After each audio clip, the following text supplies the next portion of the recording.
With Formula One returning to Australia for the first time since the pandemic began, it brought with it unprecedented optimism from fans and pundits alike. However, Australia is not alone, as Formula One moves to focus primarily on the world's largest consumer market, the United States, where the majority of F1's expansion efforts are concentrated. The massive undertaking of staging a race in the heart of Sin City, Las Vegas, beginning in 2023, is central to that push. So, without further ado, let's talk about how drivers are reacting to Liberty Media's move and why some are upset. If something appears to be too good to be true, it usually is, and the same could be said of F1's return to Las Vegas. This has already occurred to the drivers, who are overwhelmingly in favour of more races in the United States and remaining in Australia, but are concerned about the inevitable price they need to pay. Some long-standing heritage races, on which the entire sport was founded, are now in jeopardy.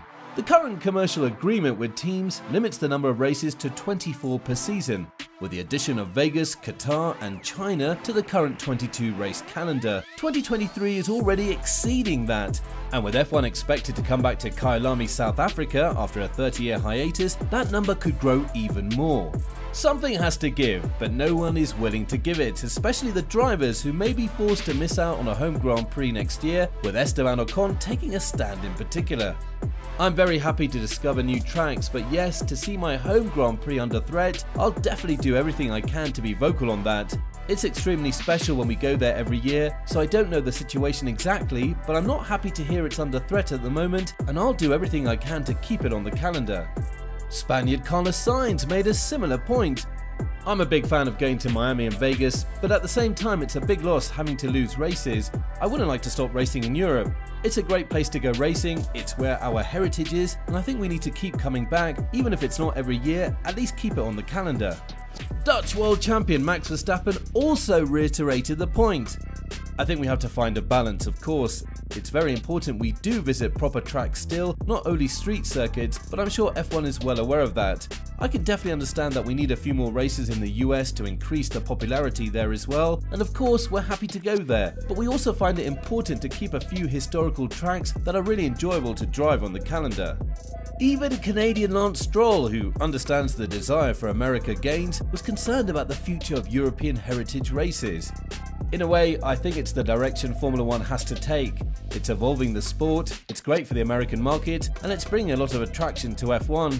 But it's a shame we're seeing some of the tracks that are great to drive, and we've been going to for a long time, such as Spa, under threat. So yeah, I guess naturally for F1 it's the right thing to do from a business side of things, but it definitely will be a shame to maybe see some very traditional tracks that are great to drive be under threat and potentially disappear. However, missing out on European races is not only a setback for drivers, but also a serious challenge to the sport's historical roots. A sport that, for all intents and purposes, served as a symbolic gesture of peace between European countries before and after World War II is now under threat. Few places are more fitting for the glitz and glamour that F1 embodies than a Saturday night drag down Vegas' strip. At the same time, F1 is, by definition, a European sport. Now, except for Sergio Perez, Daniel Ricciardo, Yuki Tsunoda, Guan Yu Zhou, Nicholas Latifi and Lance Stroll, all the drivers on this year's grid are European. Every team is based in the United Kingdom or on the continent, and the vast majority of the season is, and has always been, primarily run in Europe where F1 was created. The calendar is about to burst at the seams, finally reaching a tipping point after years of expansion. Belgium, France, Monaco and Mexico are nearing the end of their contracts. The first three are the most at risk. France appears to be the weakest link in the discussions, but a season without Belgium's Spa, one of the category's most revered circuits, is now a real possibility.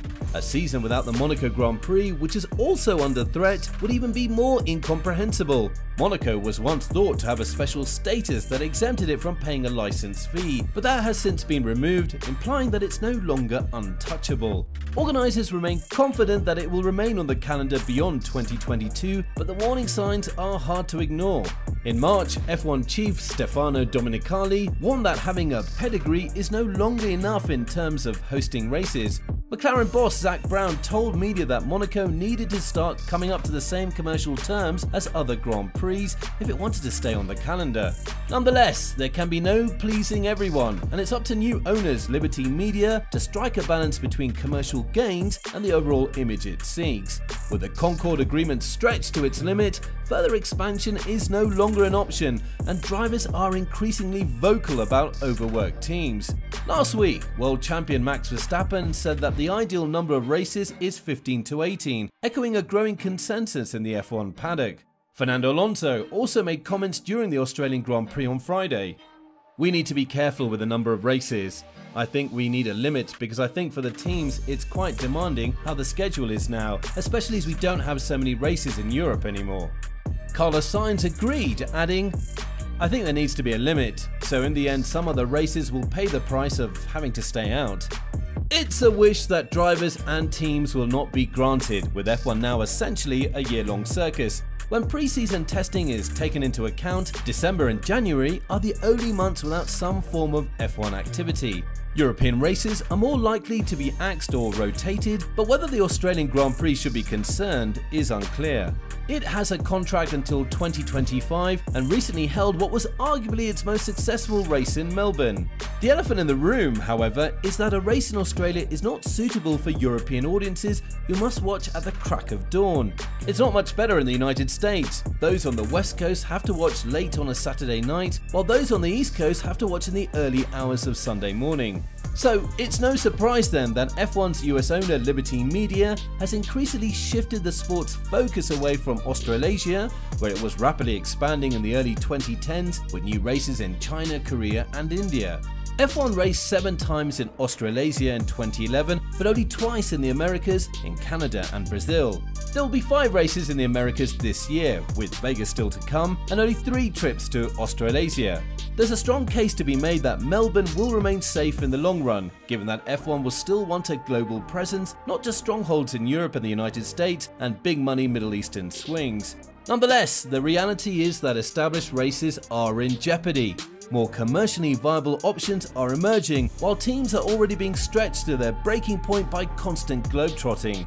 Ocon spoke passionately in Australia about keeping the French Grand Prix on the calendar.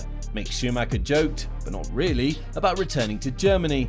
Given its history and the location of most team factories, Great Britain was regarded as an absolute non-negotiable. Meanwhile, Guan Yu Zhou expressed his excitement for F1's return to China next year, while Verstappen stated that Melbourne would still be included in his dream of a shortened race calendar. Everyone wants a piece of the pie, and calendar rotation is the simplest way for everyone to get a piece. It was a popular compromise among drivers at the Australian Grand Prix, with Mercedes' George Russell stating, "I think that's a really great idea. There's some further races that could come onto the calendar, which I think is great, and Vegas is just going to be mental for everybody there. It's good for the sport." So it remains to be seen, however, what solution F1 will come up with. One thing is certain, as the prospect of losing classic tracks becomes a reality, Liberty Media will face increasing pressure to negotiate with drivers and teams. So, what are your thoughts on F1 returning to Las Vegas? Are you excited, or are you worried about missing out on historic tracks like Spa or Monaco in the future? We'd love to hear from you in the comment section below. Thank you for watching. If you liked the video, please consider liking and subscribing to the channel, and don't forget to click the bell button to be notified of future videos.